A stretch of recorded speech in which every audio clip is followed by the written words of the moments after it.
Inaaaresto na rin ng korte ang komedyanteng si Rufa May Quinto dahil sa pagkakadawit sa issue ng Dermacare Beyond Skincare Solutions. Naunang nadawit siya ng aktres na si Neri Naig Miranda na nasa ospital pa rin kaya posibleng hindi makasipot sa pagdinig ng kanyang kaso bukas. May report si Mav Gonzalez.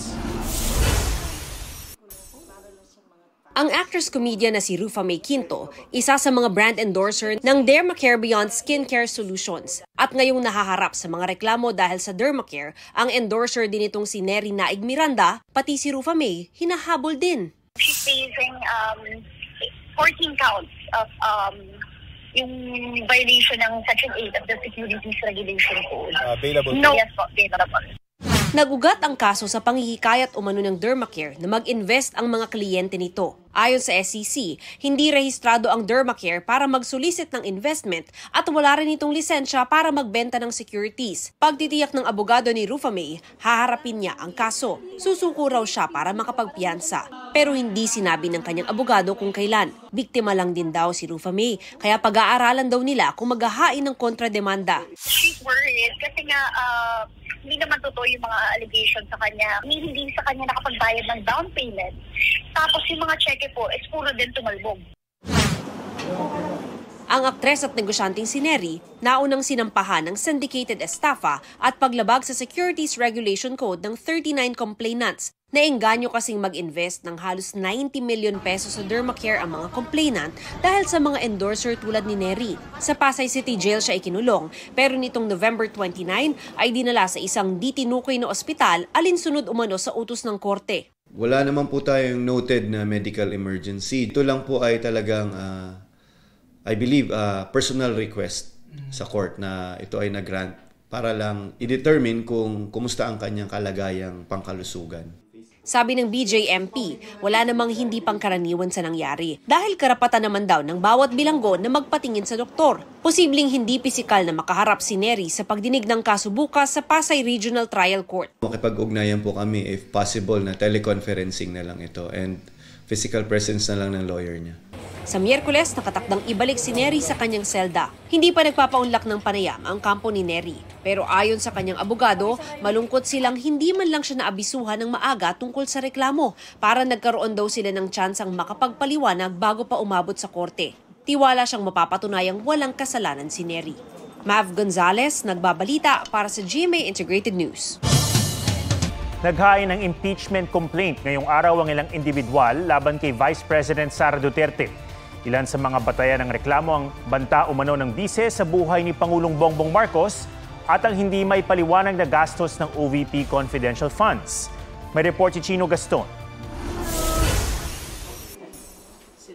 Pirmado ng 16 na individual ang impeachment complaint laban kay Vice President Sara Duterte. Kabilang sa kanila ang mga kaanak ng ilang napaslang sa Duterte drug war, running priest na si Father Robert Reyes at ang apo ni dating Senador Ninoy Aquino. Nagsilbing tagapagsalita ng mga naghain ng reklamo si dating Senador Laila de Lima. Ang inihaing grounds for impeachment, culpable violation of the Constitution, graft and corruption, bribery, betrayal of the public trust at iba pang high crimes. 24 ang articles of impeachment. Articles po are the misuse, the failure to account, the intel and confidential funds of both the Office of the Vice President and also of the Department of Education. Yung kanyang mga threats, yung kanyang mga rants, her involvement also in the extrajudicial killings during her term as mayor of Davao City.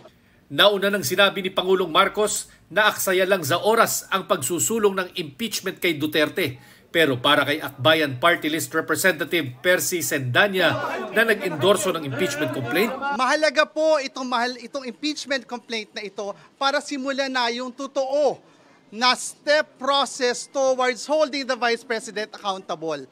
Kailangang ma-refer ang complaint sa plenaryo para ma-endorso sa Committee on Justice. Ang komite ang magdidesisyon kung sufficient in form and substance ang complaint. Yun nga lang, sa December 21 na ang last day ng session bago mag-Christmas break. We have 10 days to act on it. 10 session days. So pag pinail ngayon, kulang na. Titingnan din ng legal staff ko, no? Kung may laman talaga. Nandun yung betrayal, public trust, mga ganyan. Yung mga basis for impeachment. Naniniwala si Sendanya na hindi hadlang sa paggulong ng impeachment ang limitadong panahon. Paglilinaw ng isang kongresista, walang kinalaman sa impeachment complaint ang magkahiwalay na investigasyon ng Kamara sa Duterte drug war at sa fund utilization ng OVP at DepEd. There are people who would have that opinion na yung lumalabas dito sa mga hearings ito would be a ground. That would be a separate thing. Sinusubukan pa naming kunan ng pahayag ang kampo ni Duterte na pinadalhan naman ng panibagong sampina ng NBI kaninang hapon. Kaugnayan ng investigasyon sa pagbabanta ng bise sa Pangulo, First Lady at House Speaker. Iniurong sa December 11 ang investigasyon na nakatakda sana noong Biyernes matapos hindi sumipot ang bise. Sinabi rin ng NBI na hindi ito magbibigay ng advance question sa bise kaugnay ng isasagawang investigasyon. Chino Gaston nagbabalita para sa GMA Integrated News. Nangharas na naman ng China sa mga mangingisdang Pinoy sa West Philippine Sea kahit pa masama ang panahon. Nilapitan ng helicopter ng China ang mga Pilipinong mangingisda sa Rosul Reef o Iroquois Reef na nasa loob ng ating exclusive economic zone. 2 linggo na ang naroon ng mga mangingisda. Inabutan sila ng ulan at malalakas na alon at 2 sa 20 bangka nila ang lumubog. Pero hindi sumaklolo ang mga Chino at sa halip, sinilaw sila at binantaang bobombahin ng tubig. Maging ang pag-abot ng tulong ng ating Coast Guard ilang ulit na hinarang at binuntutan ng China Coast Guard. Ilang beses din silang nag-radio challenge. Sa kabila niyan ng pagaligid ng mga Chinese vessel, nasagip ang mga mangingisda at inabutan ng PCG ng kaunting tulong at food packs bilang pamasko. Didepensahan naman ng Chinese Foreign Ministry ang ginawa ng China Coast Guard. Legitimate at lawful daw ang ginagawa nitong pagbabantay dahil may soberanya ang China sa Spratly Islands na tinatawag nitong Nansha Kundao. Bumabangon pa lang ang Bicol sa mga nagdaang bagyo muli ng inulan ng rehiyon dahil naman sa shear line. Nagdulutin niya ng pagbaha at pagguho ng lupa sa ilang lugar ng bansa. May report si Mariz Umali. Bumaha sa ilang bahagi ng Kasiguran, Sorsogon, resulta ng malalakas na ulan. Lampas tao ang tubig sa isang barangay. Halos umabot sa tuktok ng matataas na puno. Sa isa pang barangay, abot binting baha ang pumasok sa mga bahay.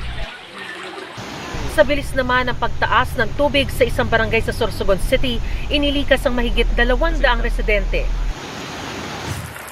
Muntik na ring abutin ng ilog ang mga bahay sa ibang barangay. Salbay, ilang individual na natrap sa rumaragasang ilog ang sinagip ng mga rescuer. Sa Vinzons, Camarines Norte, nag-rubber boat ang mga rescuer para sagipin ang mahigit 40 residente mula sa abot dibdib na baha. Kabi-kabila naman ang pagguho ng lupa sa bayan ng Labo. Isang bahay ang natabunan, nasawi ang lalaki nakatira roon, sugatan ang kanyang asawa. Sa Ragay, Camarines Sur, natagpo ang patay ang isang lalaki na nahulog sa tulay ng tren at tinangay ng baha nung Sabado. May 2 namang nawawala sa bayan ng Kabusaw. Sa Catanduanes, bumara sa isang kalsada ang mga gumuhong lupa at bato. Sa tala ng Office of Civil Defense, mahigit 200 pamilya sa Bicol ang kinailangang ilikas. Sa Aklan, kambal na perwisyo, mga landslide at pagbaha. Sa kasagsagan naman ng ulan sa Cebu City, bumigay ang isang riprap at gumuho sa isang bahay. Nadagana ng pader ang ginang sa loob. Namatay siya habang sinasagip. Ang kanyang mister na isugod sa ospital. Ayon sa Pag-asa, shear line ang nagpaulan sa ilang bahagi ng Southern Luzon at Visayas. Yung shear line po ay ang pagsasalubong po ng amihan at hangin po ng gagaling sa silangan o galing sa Pacific. Mariz Umali nagbabalita para sa GMA Integrated News. 23 days before Christmas, bis Pasko na ang ilang pasyalan sa probinsya. Sabay rin ang amihan sa simoy ng Pasko sa Antipolo. Tunghayan natin sa report ni Ian Cruz. tayo na sa Antipolo at doon magpasko. Sa lamig ng panahon, ramdam ninyo ang simoy Pasko. Pasukin ang mga bahay na may snow at Santa Claus kasama ang kanyang mga reindeer. Damhin ang mala-white Christmas sa Christmas Village at mapa-look up sa pinailawang giant Christmas tree. Ang Christmas tree namang ito sa isang mall, bukod sa may mensahe ng pagkakaisa, one with the nature pa. Sa Paway, Ilocos Norte naman, tila simbang gabi na sa UNESCO World Heritage Site na St. Augustine Church. Nagsimula na kasi ang taon ng Narimat a Pascua, joyful symphony of lights na inspired ng Aurora Borealis. 2, 1!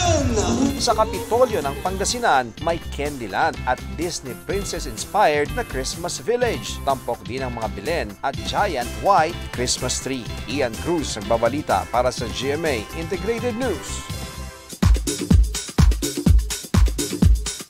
Sparkling with a win, sina Kiray Celis at Kim Jisoo sa Imawa Ima Asian International Film Festival and Entertainment Special Awards 2024. Sa IG, nagpaabot ng pasasalamat si Jisoo na kinilalang Outstanding International Actor in a Cross-Cultural Series para sa kanyang pagganap sa Abot Kamay na Pangarap. Thankful din si Kiray for her best performance in a comedy award para sa pelikulang Malditas in Maldives. One proud GF si Barbie Forteza sa mga achievement ni Jack Roberto. Isa na riyan ang patapos ng dream house ni birthday boy Jack. Gabby Garcia, naging emotional sa glowing bouquet na birthday surprise ng boyfriend na si Khalil Ramos. Aso ni V ng BTS na si Yontan, pumanaw. Dati nang sinabi ni V na may sakit sa puso si Yontan. Lar Santiago nagbabalita para sa GMA Integrated News. Huwag magpahuli sa mga balitang dapat niyong malaman. Mag-subscribe na sa GMA Integrated News sa YouTube.